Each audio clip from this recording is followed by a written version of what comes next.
श्री राधा कृष्णाय नमो नमः। सर्वप्रथम मैं भगवान श्री राधा कृष्ण के श्री चरण कमलों की वंदना करता हूँ। आप सभी भक्त और श्रोताजनों को भी सादर नमस्कार करता हूँ। ग्रंथ श्री योग वाशिष्ठ से आज हम उस अध्याय का श्रवण करेंगे जिसमें भगवान श्री रामचंद्र जी सांसारिक वस्तुओं के निस्सारता, क्षणभंगुरता और दुख रूपता का तथा सत्पुरुषों की दुर्लभता का प्रतिपादन करते हैं। यह इस ग्रंथ में इस प्रकार से वर्णित है। श्री रामचंद्र जी कहते हैं, तात मुनीश्वर, इस जगत का स्वरूप अत्यंत अरमणीय है, तो भी यह ऊपर से मनोरम प्रतीत होता है। इसमें कोई ऐसा पदार्थ मेरी दृष्टि में नहीं आता जिसके प्राप्त होने से चित्त को अत्यंत विश्राम मिल सके। बाल्यावस्था विविध प्रकार से कल्पित क्रीड़ा कौतुक में ही चपलता पूर्वक बीत जाती है। युवावस्था आने पर मन रूपी मृगस्त्री रूपणी गुफाओं में ही रमता हुआ जीर्ण हो जाता है। फिर वृद्धावस्था प्राप्त होने पर जब यह शरीर जर्जर हो जाता है, उस समय जन समुदाय केवल दुख ही दुख भोगता रहता है। बुढ़ापा रूपी हिम की वर्षा से जब देह रूपणी कमलिनी नष्ट हो जाती है, उस समय प्राण रूपी भ्रमर इसे छोड़कर दूर, बहुत दूर चला जाता है। उस दशा में उस मनुष्य के लिए यह संसार रूपी सरोवर शुष्क हो जाता है। इस संसार में तृष्णा नाम की नदी निरंतर बहती रहती है, जिसने अपने प्रबल प्रवाह के वेग से यहाँ तक के समस्त अनंत पदार्थों को ग्रस लिया है। यह संतोष रूपी तटवर्ती वृक्ष की जड़ खोदने में बड़ी दक्ष है। संसार रूपी समुद्र में चमड़े से मड़ी हुई शरीर रूपनी नौका क्षुधा, पिपाशा आदि विविध तरंगों से आहत हो हिलती डोलती हुई इधर उधर घूम रही है। पांच इंद्रिय नामक ग्रासे से टक्कर मारकर डुबोने के लिए उद्यत रहते हैं। इस तरह यह नौका क्रमश नीचे जा रही है, डूबना चाहती है। इसमें धैर्य और वैराग्य से सुशोभित होने वाले विवेक की जीव नहीं बैठे हैं। यहाँ तृष्णा रूपी लताओं का ही प्राधान्य है।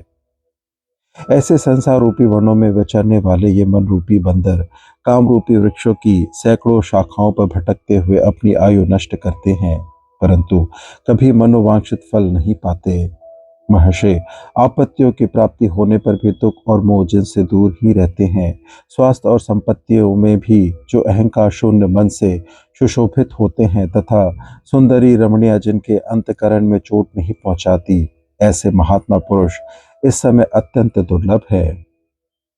जो हाथियों की सेना रूपी तरंगों से उद्दलित होने वाले समर सागर को अपने बल विक्रम के द्वारा पार कर जाते हैं, मेरी दृष्टि में वे शूरवीर नहीं हैं। मैं तो उन्हीं को शूरवीर मानता हूँ जो मन रूपी उत्ताल तरंगों से पूर्ण इस देह और इंद्रिय रूपी समुद्र को विवेक, वैराग्य आदि के द्वारा लांघ जाते हैं।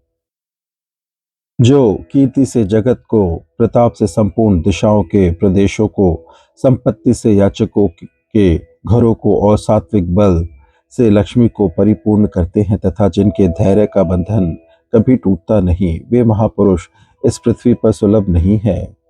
कोई पर्वत की प्रस्तरमय दीवार के भीतर निवास करता हो या ब्रज निर्मित अमेय दुर्ग में रहता हो, सभी मनुष्य के पास प्रारब्ध के अनुसार पुण्य के फलस्वरूप संपत्तियां, अणिमा आदि सिद्धियों को साथ लिए सदा वेग पूर्वक चली आती है और पाप के फलस्वरूप आपत्तियां भी निरंतर अपने आप आ जाती है। साथ पुत्र, स्त्री और धन, इन सबको मनुष्य भ्रमवश अपनी बुद्धि के द्वारा रसायन के समान सुखद मान लेता है, परंतु मृत्यु काल आने पर वे सब के सब कोई उपकार नहीं करते, अपितु अत्यंत रमणीय भोग भी उस समय विषपान करने से होने वाली मूर्छा के समान दुखदायी ही सिद्ध होते हैं। शरीर की बाल्य और युवावस्था के अंत में बुढ़ापे की विषम अवस्था को पहुंचा हुआ जराजीर्ण शरीर वाला जीव विषाद मग्न हो इस लोक में अपने संचित किए हुए धर्म शून्य भावों का स्मरण करके दुस्सह अंतर्ज्वाला से जलता रहता है। जीवन के प्रारंभ में केवल काम, अर्थ और सकाम धर्म की प्राप्ति के लिए ही जिन्होंने हृदय में स्थान बना रखा है, उन क्रियाओं द्वारा ही अपने दिन बिताकर वृद्धावस्था को पहुंचे हुए उन मनुष्यों का हिलते हुए मोरपंख के समान चंचल चित्त किस उपाय से विश्राम लाभ करे, अर्थात निष्काम धर्म या परमार्थ साधन के बिना सुख शांति का मिलना कठिन है। इनको अभी करना है और उन्हें बाद में। इस प्रकार जिनके लिए चिंता की जाती है, वे आपात रमणीय एवं परिणाम में अनर्थ रूप सिद्ध होने वाले कार्य स्त्रियों तथा अन्य लोगों का मनोरंजन मात्र करते हुए वृद्धावस्था के अनंत तक लोगों के चित्त को वेगपूर्वक जीर्ण शीर्ण करते रहते हैं। जैसे वृक्षों के पत्ते उत्पन्न होकर थोड़े ही दिनों में पीले पड़कर झड़ जाते हैं या नष्ट हो जाते हैं, उसी प्रकार आत्म विवेक से रहित मनुष्य इस लोक में जन्म ले एक दूसरे से मिलकर कुछ ही दिनों में साथ छोड़कर चल देते हैं। भला कौन समझदार मनुष्य दिन में दूर दूर तक व्यर्थ इधर उधर घूमता हुआ ज्ञानी महापुरुषों का संग एवं सत्कर्म का अनुष्ठान ना करके सायकाल घर में लौटने पर रात में सुख की नींद सो सकेगा। समस्त शत्रुओं को मार भगाने पर जब चारों ओर से धन संपत्ति प्राप्त होने लगती है, उस समय पुरुष जब तक इन विषय सुखों के सेवन में लगता है, तब तक ही मृत्यु कहीं से सहसा आ धमकती है, जो किसी कारण से वृद्धि को प्राप्त होकर भी क्षण भर में ही नष्ट होते देखे गए हैं। उन अत्यंत तुक्ष विषय भोगों द्वारा इधर उधर भटकाई जाती हुई जनता इस भूतल पर अपने निकट आई हुई मृत्यु को नहीं जान पाती। ये कितने आश्चर्य की बात है। समुद्र की क्षणभंगुर लहरों के समान यह चपल जनता इस भूतल पर निरंतर कहीं से वेग पूर्वक आती है और फिर सदा वेग से ही चली जाती है। जैसे चंचल भ्रम रूपी नेत्रों और लाल पल्लव रूपी अधरों वाली तथा विष वृक्ष पर चढ़कर फैली हुई चंचल विषलताएं देखने में अति सुंदर होने के कारण पहले मन को हर लेती है, पीछे सेवन करने पर प्राणों का नाश कर देती है। उसी प्रकार लाल अधरों और भ्रमर तुल्य चंचल नेत्रों से सुशोभित होने वाली सुंदर स्त्रियां मनोहारिणी होने के कारण पहले तो मनुष्य के चित्त को चुराती है, फिर सर्वथा उनके प्राणों का अपहरण करने वाली बन जाती है। जैसे तीर्थ यात्रा अथवा देवोत्सव से बहुत से मनुष्यों का मेला जुट जाता है, उसी प्रकार इस लोक और परलोक से व्यर्थ ही आए हुए और अमुक स्थान पर हम लोगों की भेंट होगी। इस तरह आपसे संकेत युक्त अभिप्राय से एकत्र हुए लोगों का जो स्त्री पुत्र और मित्र आदि के रूप में यहाँ मिलन होता है, यह व्यवहार मायामय ही है। ये संसार वेग पूर्वक घूमने वाले कुलाल चक्र के समान है। यद्यपि यह वर्षा ऋतु के पानी के बुलबुलों के समान क्षणभंगुर है, तथापि असावधान मनुष्यों की बुद्धि में अपने चिरस्थायित्व की ही प्रतीति कराता है। जहाँ देववश बारंबार जन्म लेकर अपने शरीर को धारण करके छाया पत्र और पुष्प आदि के द्वारा निरंतर प्राणियों का उपकार करने वाला वृक्ष भी कुल्हाड़ी से काट दिया जाता है, उस संसार में मनुष्य जैसा अपराधी और उपकार शून्य प्राणी सदा जीवित ही रहेगा। ऐसा विश्वास करने के लिए कौन सा कारण है। विष का वृक्ष और विषासक्त मनुष्य दोनों ऊपर से बड़े मनोहर लगते हैं, किंतु उनके भीतर बड़ा भारी दोष भरा रहता है। एक हृदय स्थित प्राणों के विनाश के लिए खड़ा है, तो दूसरा आंतरिक शांति के विघात के लिए तैयार रहता है। इनके संग से तत्काल मूर्छा या मूढ़ता ही प्राप्त होती है। संसार में ऐसी कौन सी दृष्टियां हैं जिनमें दोष नहीं है, वे कौन सी दिशाएं हैं जहां दुख और दाह नहीं है, वे कौन से जीव शरीर हैं जो क्षणभंगुर नहीं है, और कौन सी लौकिक क्रियाएं हैं जिनमें छल कपट नहीं है। बीते हुए और आने वाले अनंत कल्पों की संख्या का परिज्ञान नहीं होता, इसलिए जैसे क्षण अनंत है उसी प्रकार कल्प भी अनंत है। भगवान विष्णु और रुद्र आदि की दृष्टि में कल्प भी क्षण ही है। अतः ब्रह्मलोक के निवासी भी कल्प नामधारी एक क्षण तक ही जीने वाले हैं। इसलिए कलाओं से सुशोभित होने वाले काल समूह में लघुत्व और दीर्घत्व, चिरजीवन और क्षण जीवन की बुद्धि भी दृष्टा की कल्पना के अधीन होने के कारण असत्य ही है। सर्वत्र पत्थर के ही पहाड़ है, उनमें पत्थर के सिवा दूसरी कोई वस्तु नहीं है। इसी तरह सब जगह मिट्टी की ही पृथ्वी है, काष्ठ के ही वृक्ष है और हाड़ मांस के ही मनुष्य है। लोगों के बनाए हुए संकेत के अनुसार ही उनके विशेष नाम आदि भाव नियत हो गए हैं। इन भोग्य वर्ग में कोई भी वस्तु विकार से हीन अथवा अपूर्व नहीं है। सब कुछ विकार रूप होने के कारण ही असत्य है। जल, अग्नि, वायु, आकाश और पृथ्वी, ये पांच महाभूत ही परस्पर मिलकर घटपट आदि नाना पदार्थों के रूप में अविवेक की पुरुषों को प्रतीत होती है। चेतन के सानिध्य से ही उन्हें पदार्थों की प्रतीति होती है। विवेक दृष्टि से पृथक पृथक विभाग पूर्वक आलोचना करने पर यह जगत पांच भूतों से अतिरिक्त दूसरी कोई वस्तु नहीं सिद्ध होता। महात्मन, मिथ्या होने पर भी इस पदार्थ समूह के विषय में व्यवहार कुशलता के कारण विद्वान पुरुषों के भी मन में भोग संबंधी चमत्कार को उत्पन्न करने वाली जो व्यवहार चमत्कृति या प्रवृत्ति देखी जाती है वह कोई आश्चर्य की बात नहीं है, क्योंकि कभी कभी स्वप्न में मिथ्याभूत विषय को लक्ष्य करके भी किन्हीं लोगों की उस प्रकार चमत्कार पूर्ण प्रवृत्ति होती देखी जाती है। जैसे पशु किसी हरी हरी लता के फल को पाने की इच्छा से ही आगे बढ़ने पर निस्संदेह पर्वत शिखर से गिर जाता है, उसी प्रकार श्रेष्ठ पुरुषों के पद को हठात लेने की इच्छा रखने वाला पुरुष राग लोभ आदि दोषों से दूषित हुए अपने चित्त के द्वारा ही मारा जाकर अवश्य पतन के गर्त में गिर जाता है। आगे भगवान श्री रामचंद्र जी जागतिक पदार्थों की परिवर्तनशीलता एवं अस्थिरता का वर्णन करते हुए कहते हैं, ब्रह्मन, ये जो कुछ भी स्थावर जंगम रूप दृश्य जगत दिखाई देता है वह सब सपने में लगे हुए मेले के समान अस्थिर है, चिरकाल तक टिकने वाला नहीं। आज जिस शरीर को रेशमी वस्त्र फूलों के हार तथा भांति भांति के अनुलेपनों से सजाया गया है वही कल नंगा होकर ग्राम या नगर से बहुत दूर किसी गड्ढे में पड़ा पड़ा सड़ जाएगा। जिस स्थान में आज विचित्र आहार व्यवहार और चहल पहल से भरा हुआ चंचल सा नगर देखा गया है वही कुछ ही दिनों में सूने वन के धर्म का उदय हो जाएगा।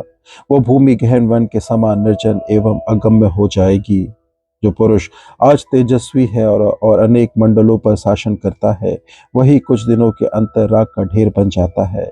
आज जो आकाश मंडल के समान नीला और महाभयंकर वन है वही कुछ काल के पश्चात ध्वजा पताकाओं से आकाश को ढक देने वाला विशाल नगर बन जाता है।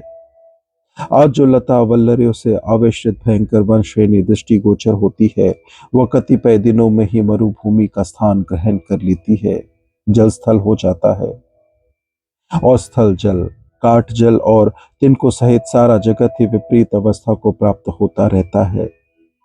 यौवन बचपन शरीर और द्रव्य संग्रह ये सब के सब अनित्य है और तरंग की भांति निरंतर एक भाव से दूसरे भाव को प्राप्त होते रहते हैं। इस संसार में प्राणियों का जीवन वायु से भरे स्थान में रखे हुए दीपक की लौ के समान चंचल है और तीनों लोकों के संपूर्ण पदार्थों की शोभा बिजली की चमक से समान क्षणिक है। महर्षि, वे उत्सव और वैभव से सुशोभित होने वाले दिन, वे महाप्रतापी पुरुष, वे प्रचुर संपत्तियां तथा वे बड़े बड़े कर्म सब के सब दृष्टिपथ से दूर हो केवल स्मरण के विषय रह गए हैं। इसी तरह हम भी क्षण भर में अज्ञात स्थान को चले जाएंगे और लोगों के लिए केवल स्मरणीय बनकर रह जाएंगे। ये संसार प्रतिदिन नष्ट होता है और प्रतिदिन पुनः उत्पन्न हो जाता है, अतः आज तक इस नष्ट प्राय जले हुए संसार का अंत नहीं हुआ। हे प्रभु, मनुष्य पशु पक्षियों की योनि को प्राप्त होते हैं, पशु पक्षी मानव जन्म धारण करते हैं तथा देवते भी देवतर योनियों में जन्म लेते हैं। फिर इस संसार में कौन सी वस्तु स्थिर है? स्वर्ग, पृथ्वी, वायु, आकाश, पर्वत, नदियां और दिशाएं ये सब के सब विनाश रूपी बड़वा नल के लिए सूखे ईंधन के समान है। धन, भाई, बंधु, भृत्यवर्ग, मित्र तथा वैभव ये सब के सब विनाश के भय से डरे हुए पुरुष के लिए नीरस ही है। हे मुनीश्वर, जगत में मनुष्य क्षण भर में ऐश्वर्य प्राप्त कर लेता है और क्षण भर में ही दरिद्र हो जाता है। वह क्षण भर में ही रोगी और क्षण भर में ही निरोग हो जाता है। इस प्रकार प्रतिक्षण विपरीत अवस्था प्रदान करने वाला यह नश्वर जगत रूपी भ्रम से कौन बुद्धिमान मनुष्य मोहित नहीं हुए हैं। आकाश मंडल क्षण भर में ही अंधकार रूपी कीचड़ से ढक जाता है और फिर क्षण भर में ही सुवर्ण द्रव्य के समान शीतल मृदुल चांदनी आदि के उज्जवल प्रकाश से उद्भाषित हो परम सुंदर दिखाई देने लगता है। दूसरे ही क्षण मेघ रूपी नील कमलों की माला से उसका अंत प्रदेश ढक जाता है। क्षण भर में ही वहां उच्च स्वर से मेघों की गंभीर गर्जना होने लगती है और क्षण में ही वह मूक की भांति नीरव हो जाता है। क्षण में ही ताराओं का हरावली से अलंकृत और क्षण में ही वह सूर्य रूपी मणि से विभूषित हो जाता है। क्षण में ही वहां चंद्रमा की चटकीली चांदनी से आह्लाद छा जाता है और क्षण भर में ही वह सबसे सूना हो जाता है। इस तरह जैसे आकाश की स्थिति क्षण क्षण में बदलती रहती है, उसी प्रकार संसार के सभी पदार्थ प्रतिक्षण परिवर्तनशील है। महर्षि, संसार में कौन ऐसा पुरुष है जो धीर होता है? वह भी क्षण भर में स्थित और क्षण भर में नष्ट होने वाली आवागमन की परंपरा से युक्त इस सांसारिक स्थिति से भयभीत नहीं होता।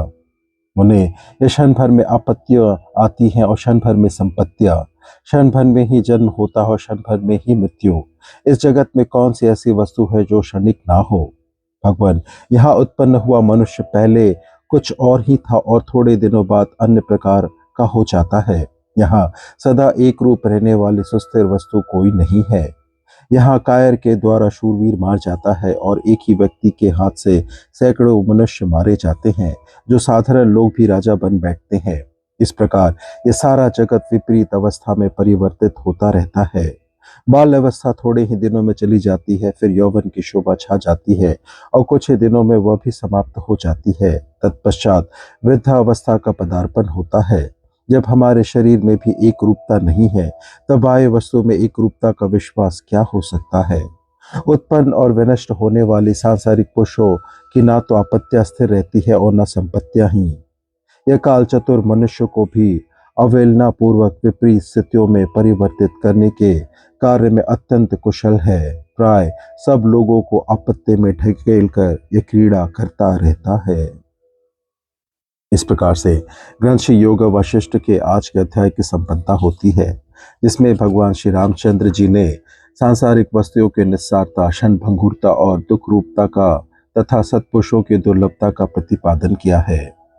श्रवण करने के लिए और अपना बहुमूल्य समय देने के लिए आपको धन्यवाद। त्रुटियों के लिए क्षमा प्रार्थी हूँ। श्री राधा कृष्णाय नमो नमः।